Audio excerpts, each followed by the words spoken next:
Trzech naukowców otrzymało Nagrodę Nobla w dziedzinie chemii za stworzenie nowego rodzaju struktury molekularnej, która może usuwać dwutlenek węgla z powietrza i zanieczyszczenia z wody.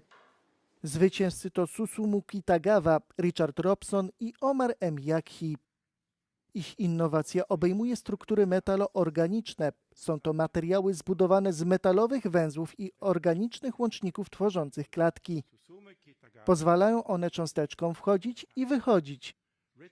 Komitety noblowskie stwierdziły, że materiał może pomieścić duże ilości substancji w niewielkich przestrzeniach.